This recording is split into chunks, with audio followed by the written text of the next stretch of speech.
3 million views. મને તો માનવામાં પણ નથી આવતું. હા યાર કરણ, આટલા બધા વ્યૂઝ એ પણ માત્ર એક વીકમાં. પણ સાચું કહું રોહન, આપણો સબ્જેક્ટ જ ફૂડનો હતો એટલે વ્યૂઝ તો બનતે હૈ. યસ. ચલો હવે આ ડિનર પછીનું ડેઝર્ટ તૈયાર છે. વાવ, ગાજરનો હલવો. પણ આંટી, ટુ બી ઓનેસ્ટ, આમ ફૂલ, મારું પેટ ભરાઈ ગયું છે. ફૂડ પર રીલ બનાવીને ફેમસ થયા છો તો ફૂડ તો બનતા હે ભાઈ, ખાવું તો પડશે જ.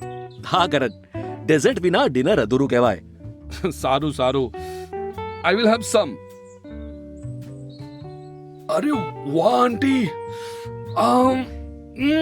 આ ગાજરનો હલવો તો સુપર્બ છે. તો મારી મમ્મીના હાથની બધી જ રસોઈ એકદમ સુપર્બ, જોરદાર બને છે. અને હા રોહન, આપણે એકવાર આંટીની રેસીપી પર પણ રીલ બનાવ્યો તો. અરે હા, વોટ એન આઈડિયા. અને શરૂઆત કરીએ આ ગાજરના હલવાથી. રાઈટ. અરે ગાજરના હલવાની મારી રીલ તો બનાવજો, પણ તમને ખબર છે આવા સરસ મજાના ગાજર જેણે પકવ્યા છે એ ખેડૂત પદ્મશ્રી માટે પસંદ થયા છે. મેં આજે જ સમાચારમાં જોયું હતું. ગાજર પકાવનાર ખેડૂત પદ્મશ્રી માટે પસંદ? કોણ છે આ ખેડૂત? કચ્છના છે જીવાભાઈ કાનાણી. રોહન, આપણે આ જીવાભાઈ પર આપણી નેક્સ્ટ રીલ બનાવીએ તો કેવું? એ વાહ કરણ, અદ્ભુત આઈડિયા છે યાર. અને છે ને આ તમારી રીલ ટાફે ટ્રેક્ટરની ફાર્મ દોસ્ત 100 ફાર્મર્સ કોન્ટેસ્ટમાં પણ મોકલજો. આ કોન્ટેસ્ટ આવા સફળ ખેડૂતોની વાત ભારતના યુવા ખેડૂતો સુધી પહોંચાડે છે. અરે વાહ મમ્મી, આ તો સરસ ઇનિશિયેટિવ કહેવાય, જેથી યુવાનોને પ્રેરણા મળશે અને આપણા કચ્છના જીવાભાઈ આખા દેશમાં ફેમસ થશે. તો ચાલો કાલે સવારે જ ઉપડી જઈએ કચ્છ. હા, હું હમણાં જીવાભાઈની બધી જ ઇન્ફોર્મેશન ઇન્ટરનેટ પરથી સર્ફ કરીને લઈ લઉં છું. અને હું કેમેરા અને સામાન તૈયાર કરું. અરે પણ આ ગાજરનો હલવો તો ફિનિશ કરો. અરે લેતા જઈશું અમે. સાથે લઈ લઈશું. એ શિયાળે સોરઠ ભલો, ઉનાળે ભલો ગુજરાત, ચોમાસે વાગડ ભલો મારો કચ્છડો બારે માસ. હે તો હેલો ફ્રેન્ડ્સ, હું અને મારો દોસ્ત રોહન આવી ગયા છે કચ્છ. નકશા પર આ પ્રદેશનો આકાર કાચબા જેવો દેખાતો હોવાથી એનું નામ કચ્છ પડ્યું છે. અને પોતાના સંગીત, નોખા રીતિ રિવાજો, ભાતીગળ સંસ્કૃતિ માટે ઓળખાતું કચ્છ પોતાના સફેદ રણ માટે પણ એટલું જ જાણીતું છે. અને ફ્રેન્ડ્સ, અનેક વિષમ પરિસ્થિતિઓમાંથી માર્ગ કાઢીને આગળ વધવા માટે કચ્છ અને કચ્છી લોકો બેઉ જાણીતા છે. પછી એ ભૂકંપ હોય કે પાણીની અછત. અને અહીં આવેલ ધોળાવીરા પ્રાચીન સંસ્કૃતિની વિરાસત છે ફ્રેન્ડ્સ. અને અહીં શિયાળામાં ફ્લેમિંગો જેવા યાયાવર પક્ષીઓ મહેમાન બનીને ઉતરી આવે છે.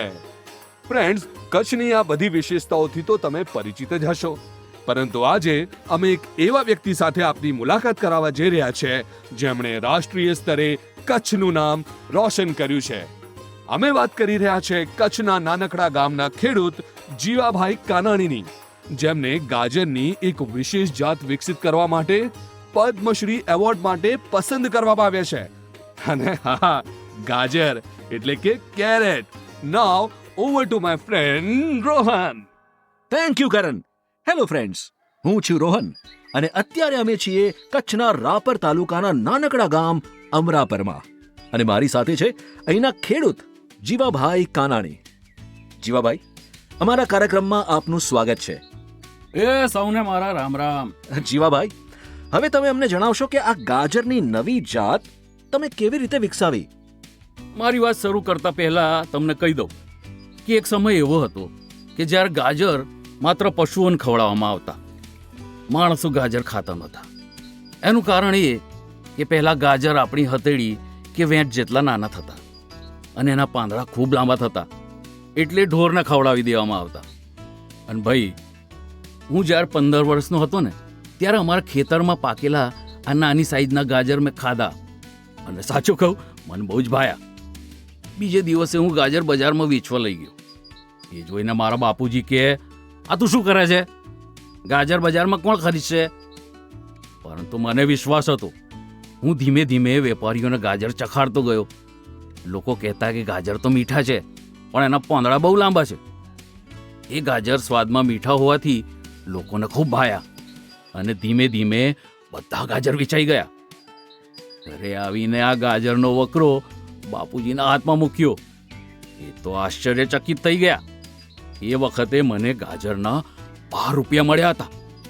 એ જમાનામાં 12 રૂપિયા ખૂબ મોટી રકમ હતી.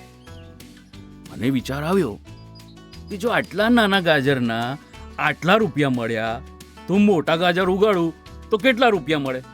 અને બસ પછી હું મોટી સાઈઝના ગાજરની ખેતી માટે પ્રયત્ન કરવા લાગ્યો. તો જીવા બાપા, તમને એમાં સફળતા ક્યારે અને કેવી રીતે મળી? સૌથી પહેલા તો મેં ખેતરમાં ઊંડી ખેડ કરી. 2 વાર હળ હાંક્યું. પછી ગાજરના મૂળ ઊંડા જાય એ રીતે વાવણી કરી. અને પહેલા જ વર્ષે મને સફળતા મળી. પાંદડા ટૂંકા અને ગાજર લાંબા થયા. પછી તો હું દર વર્ષે આ રીતે જ ગાજર પકવતો ગયો અને ધીમે ધીમે અવનવા પ્રયોગો કરતો ગયો. અચ્છા, તો આમાં પ્રયોગો પણ કર્યા. તો બાપા, આ પ્રયોગો વિશે જણાવશો? ભાઈ, એમાં મેં છે ને એક ટેકનિક કરી. હું વાવણી ગાજરને સીધા રાખીને કરતો, જેથી ગાજર સીધા ઉગે, જેથી પાંદડા ઓછા અને ગાજરની સાઈઝ મોટી થાય. વળી ઉગેલા પાકને એવી રીતે લેતો કે ગાજર વળી ન જાય અને સીધા રહે.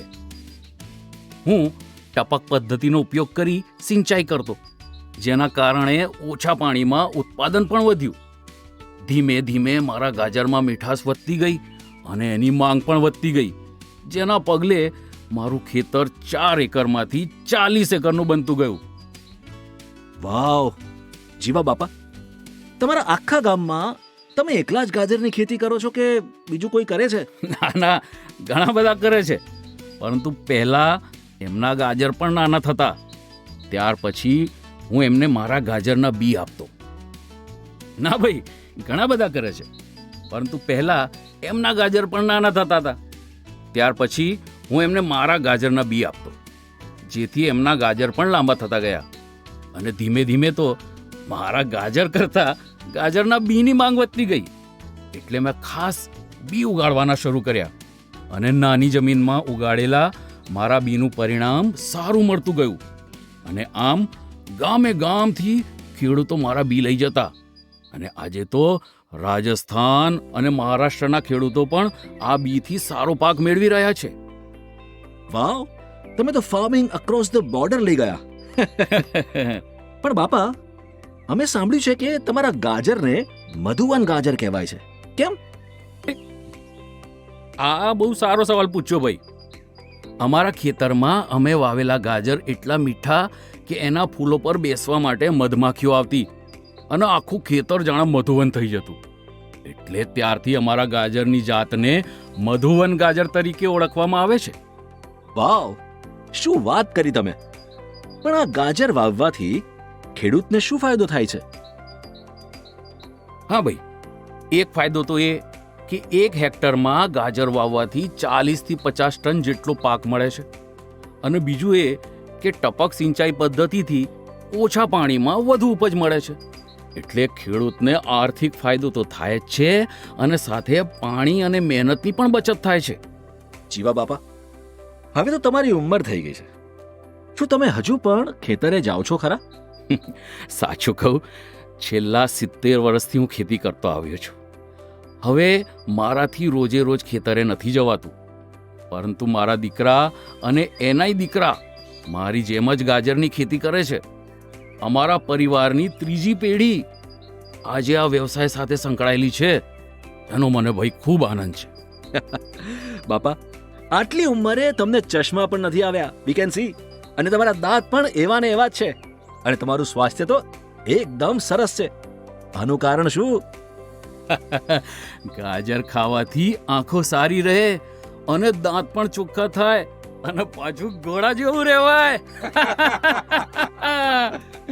તો ફ્રેન્ડ્સ, આ હતા કચ્છની ધરતીના ખમતીદર ખેડૂત જીવા બાપા, એટલે કે જીવાભાઈ કાનાણી, જેમને મધુવન ગાજરની જાત ઉગાડીને એને લોકપ્રિય બનાવવા માટે સરકાર તરફથી પદ્મશ્રી માટે પસંદ કરવામાં આવ્યા છે.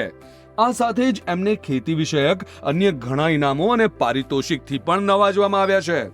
જીવા બાપાની મહેનતથી પ્રેરણા લઈ આજે માત્ર ગુજરાત જ નહીં પરંતુ મહારાષ્ટ્ર અને રાજસ્થાન જેવા રાજ્યોમાં પણ મધુવન ગાજરની ખેતી પૂરજોશમાં ચાલી રહી છે. તો ફ્રેન્ડ્સ, આ હતા કચ્છની ધરતીના ખમતીધર ખેડૂત જીવા બાપા એટલે કે જીવાભાઈ કાનાણી, જેમને મધુવન ગાજરની જાત ઉગાડીને એને લોકપ્રિય બનાવવા માટે સરકાર તરફથી પદ્મશ્રી માટે પસંદ કરવામાં આવ્યા છે. આ સાથે જ એમને ખેતી વિષયક અન્ય ઘણા ઇનામો અને પારિતોષિકથી પણ નવાજવામાં આવ્યા છે. જીવા બાપાની આ મહેનતથી પ્રેરણા લઈ આજે માત્ર ગુજરાત જ નહીં પરંતુ મહારાષ્ટ્ર અને રાજસ્થાન જેવા રાજ્યોમાં પણ મધુવન ગાજરની ખેતી પૂરજોશમાં ચાલી રહી છે. આશા છે કે જીવા બાપાની આ વાતથી તમને પણ પ્રેરણા મળે અને તમે પણ તમારા ખેતીના વ્યવસાયમાં કંઈક નવું કરો અને સફળતા મેળવો. અત્યારે હું અને મારો સાથી રોહન રજા લઈએ છે. ફરી મળીશું એક નવી વાત સાથે, નવી મુલાકાત સાથે. ખેતીની કહાની ખેડૂતની જુબાનીમાં.